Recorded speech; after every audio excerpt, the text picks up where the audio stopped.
நண்பர்களே, அனைவருக்கும் வணக்கம். நம்ம எல்லோரும் கேள்விப்பட்ட பக்தியோடு போய் தரிசிக்கிற ஒரு கோயில் இருக்குன்னா அது கண்டிப்பா திருப்பதி வெங்கடாசலபதி கோயில் தான். தென் இந்தியாவோட ரொம்ப முக்கியமான ஒரு ஆன்மீக ஸ்தலம் இது. உலகத்திலேயே ரொம்ப பணக்கார கோயில்கள் ஒண்ணுன்னு சொல்லுவாங்க. லட்சக்கணக்கான மக்கள் இங்க வந்து ஏழுமலையானை தரிசிக்கிட்டு போறாங்க. அவங்க வாழ்க்கையில நிறைய நல்ல விஷயங்கள் நடக்குதுன்னு நம்புறாங்க. இந்த வீடியோவில் திருப்பதி பெருமாள் கோயிலோட கதையிலிருந்து ஆரம்பிச்சு அங்க எப்படி சாமி கும்பிடலாம், என்னென்ன வசதிகள் இருக்கு, அங்க சுத்தி என்னென்ன இடங்கள் இருக்குன்னு எல்லா விஷயங்களையும் ரொம்ப தெளிவா பார்க்க போறோம். இது வெறும் கோயில் பற்றிய தகவல் மட்டும் இல்லைங்க, ஒரு மனசுக்கு ரொம்ப நெருக்கமான நிறைவான அனுபவம் என்று கூட சொல்லலாம். வாங்க ஏழுமலையானோட அருளை பெறுவோம். இந்த அற்புதமான பயணத்தை ஆரம்பிப்போம். திருப்பதி கோயிலோட மூலவரான வெங்கடாசலபதியோட கதை ரொம்ப பழமையானதுங்க. புராண காலத்திலிருந்தே சொல்லப்பட்டு வர்ற ஒரு அழகான கதை இது. அதாவது ஒரு முறை மகாவிஷ்ணுவோட மார்புல வாசம் செஞ்சுக்கிட்டு இருந்த லட்சுமி தேவியை பிருகு முனிவர் என்பவர் கோபத்துல காலால் உதைச்சிட்டாராம். இதனால லட்சுமி தேவி கோபப்பட்டு பூமிக்கு வந்து தவம் செய்ய ஆரம்பிச்சிட்டாங்க.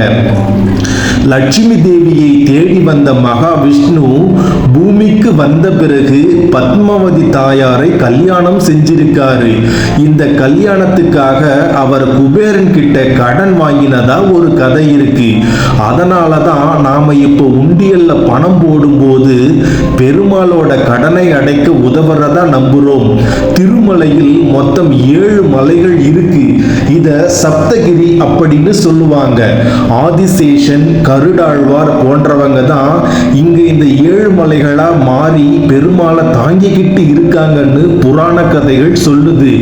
வரலாற்று ரீதியா பார்த்தா பல்லவர்கள், சோழர்கள், பாண்டியர்கள், விஜயநகர மன்னர்கள், நிறைய பெரிய ராஜாக்கள் இந்த கோயிலோட வளர்ச்சிக்கு நிறைய உதவி இருக்காங்க அப்படின்னு சொல்றாங்க. குறிப்பா விஜயநகர மன்னர்கள் காலத்துல தான் இந்த கோயில் ரொம்ப பிரகாசமா இருந்திருக்கு. ஸ்ரீ ராமானுஜர் மாதிரி நிறைய பெரிய ஞானிகள் இந்த கோயிலோட பூஜை முறைகளை எல்லாம் சரி செஞ்சு பக்தர்கள் இன்னும் எளிமையா சாமி கும்பிட வழி செஞ்சிருக்காங்க. ஏழுமலையானோட சிலை யாருனாலையும் செதுக்கப்படாத தானாகவே பூமியில் இருந்து வந்த ஒரு அற்புதமான சிலைன்னு சொல்றாங்க. இது ரொம்ப பெரிய சிறப்புங்க. இங்க அவருடைய நெத்தியில போடுற நாமமும் அவரோட சக்தியை காட்டுது.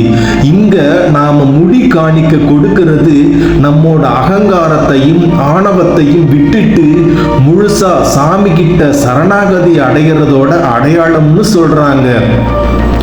திருப்பதிக்கு வர்றவங்களோட முக்கியமான நோக்கம் என்னன்னா ஏழுமலையானை தரிசிப்பதுக்காகத்தான். தினமும் லட்சக்கணக்கான பக்தர்கள் வர்றதால சாமி கும்பிடுற முறைகளை ரொம்ப அழகா ஏற்பாடு பண்ணியிருக்காங்க. முதல்ல சர்வ தரிசனம் என்று சொல்வார்கள். இது இலவசமா சாமி கும்பிடுற முறைங்க. இந்த வரிசையில நின்னா சில மணி நேரம் காத்திருந்து சாமி கும்பிடலாம். அடுத்தது திவ்ய தரிசனம். அலிபிரி அல்லது ஸ்ரீவாரி மெட்டு வழியா நடந்து போற பக்தர்களுக்கான தரிசனம் இது. நடந்து போகும்போது இன்னும் அதிகமா பக்தி வரும் அப்படின்னு சொல்றாங்க. அலிபிரி பாதையில் சுமார் 3500 படிகளும் ஸ்ரீவாரி மெட்டு பாதையில் சுமார் 2500 படிகளும் இருக்குங்க. இப்போ நிறைய பேர் 300 ரூபாய் சிறப்பு நுழைவு தரிசனம் தான் விரும்புறாங்க. இத ஆன்லைன்ல முன்பதிவு செஞ்சிட்டு குறிப்பிட்ட நேரத்துல போய் சாமி கும்பிடலாம். இதனால வெயிட் பண்ற நேரம் ரொம்ப குறையும். விஐபி தரிசனம் மாதிரியான சில நடைமுறைகளும் இங்கு இருக்குங்க. சாமி கும்பிட ஆன்லைன்ல முன்பதிவு செய்கிறது இப்போ ரொம்ப முக்கியமாகிடுச்சு. திருமலை திருப்பதி தேவஸ்தானத்தோட அதிகாரப்பூர்வ இணையதளமான TDD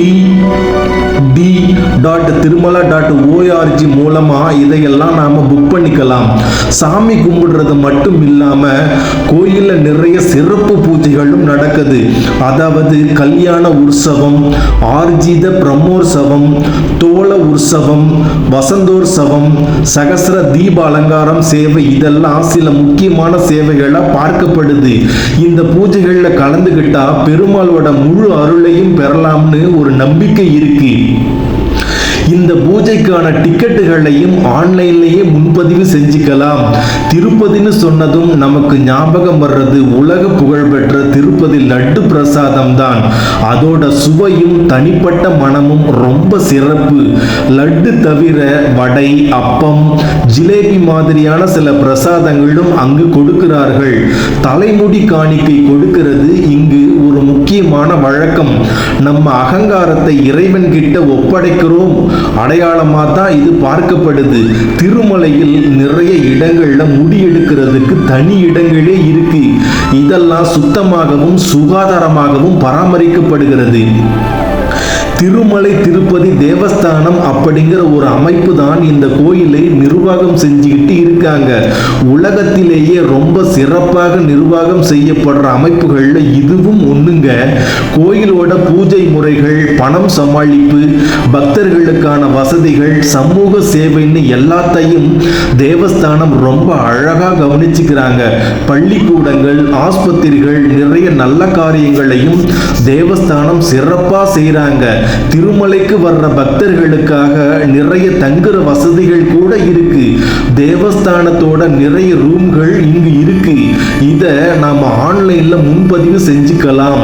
கீழே திருப்பதியிலையும் நிறைய தனியார் லாட்ஜுகள் இருக்குங்க. போக்குவரத்தை பொறுத்த வரைக்கும் திருப்பதியில இருந்து திருமலைக்கு போக அரசு பேருந்துகளும் தனியார் பேருந்துகளும் அடிக்கடி போயிட்டு வரும். டாக்ஸியும் கிடைக்கும். நடந்து போறவங்களுக்காக பாதைகள் ரொம்ப நல்லா பராமரிக்கப்பட்டு பாதுகாப்பு வசதிகளோட இருக்குங்க. கோயில்ல தினமும் லட்சக்கணக்கான பக்தர்களுக்கு இலவசமா அன்னதானம் போடுறாங்க. இது ரொம்ப பெரிய சேவைங்க. பக்தர்கள் கொடுக்கிற பணத்தை இந்த அன்னதான திட்டத்துக்கு தாங்க பயன்படுத்துறாங்க. ஆஸ்பத்திரி வசதி, சுத்தமான குடிநீர் வசதி, டாய்லெட் வசதி மாதிரியான எல்லா அடிப்படை வசதிகளையும் திருமலையில் ரொம்ப நல்லாவே பராமரிக்கிறாங்க. கோயிலோட பாதுகாப்புக்கும் ரொம்ப அதிகமா முக்கியத்துவம் கொடுக்கிறாங்க. திருமலை வந்து ஏழுமலையானை தரிசனம் செஞ்ச பிறகு பக்கத்துல இருக்கிற சில முக்கியமான இடங்களையும் நாம பார்த்துட்டு வரலாம். அதாவது திருமலையிலேயே பாப விநாசம்ங்கிற தீர்த்தம் இருக்கு. இதுல குளிச்சா நம்ம பாவங்கள் எல்லாம் போகும் அப்படின்னு நம்புறாங்க. ஆகாய கங்காங்கிற ஒரு அழகான அருவியும் இங்கு இருக்குங்க. இயற்கையாகவே அமைஞ்சிருக்கிற சிலா தோரானாங்கிற பாறை வடிவமும் பெருமாளோட கால் தடம் பதிஞ்சதா சொல்லப்படுற ஸ்ரீவாரி பாதம்னு முக்கியமான இடங்கள் ஸ்ரீ பேடி ஆஞ்சநேய சுவாமி கோயிலையும் நாம இங்க பார்க்க கூடுங்க. கீழே திருப்பதியில், அதாவது திருமலைக்கு கீழே கோவிந்தராஜ சுவாமி கோயில் மற்றும் கபிலேஸ்வர சுவாமி கோயில் இருக்குங்க. இதுல ரொம்ப முக்கியமானது திருச்சானூர் பத்மாவதி தாயார் கோயில். பெருமாளை தரிசனம் செஞ்ச பிறகு அவருடைய மனைவி பத்மாவதி தாயாரை இங்க தரிசிச்சா முழுமையான அருள் கிடைக்கும் அப்படின்னு சொல்லுவாங்க. திருப்பதி போறதுக்கு ஒரு அருமையான ஆன்மீக பயணம் செய்யறதுக்கான சில டிப்ஸ் இங்க கொடுக்கிறேன். நீங்க போறதுக்கு முன்னாடியே எல்லாத்தையும் பிளான் பண்ணிக்கோங்க. குறிப்பா பண்டிகை நாட்கள்ல ரொம்ப கூட்டமா இருக்கும் நண்பர்களே. சாமி கும்பிடுறதுக்கு, ரூம்களுக்கு, சிறப்பு பூஜைகளுக்கு எல்லாத்துக்கும் ஆன்லைன்ல டிக்கெட் புக் பண்ணிடுங்க. கோயிலுக்குள் போகும் பொழுது ரொம்ப கனமான உடைகளை நீங்கள் அணிவது நல்லதல்ல. அங்கீகரிக்கப்பட்ட கடைகள்ல மட்டுமே பொருட்களை வாங்குங்க. ஆதார் அட்டை மாதிரி ஒரு அடையாள அட்டையை எப்பவும் கூட வச்சுக்கோங்க. கோயிலோட புனிதத்தை மதிச்சு அமைதியா இருங்க. காணிக்கையை உண்டியல்ல மட்டும் போடுங்க. திருப்பதி ஏழுமலையானை தரிசிப்பது ஒரு தனித்துவமான மனசுக்கு நிம்மதியை தர்ற அனுபவம். ஏழுமலையானோட அருள்னால உங்க வாழ்க்கையில எல்லா நல்லதுக்கும் நடக்கும்னு நானும் நம்புறேங்க. இந்த வீடியோ மூலமா திருப்பதி பெருமாள் பெருமாள் பத்தி நீங்க நிறைய தெரிஞ்சிருப்பீங்க அப்படின்னு நான் நம்புறேங்க. ஏழுமலையானோட அருள்னால உங்க வாழ்க்கையில எல்லாம் நல்லதும் நடக்கும்னு நம்புறேன்.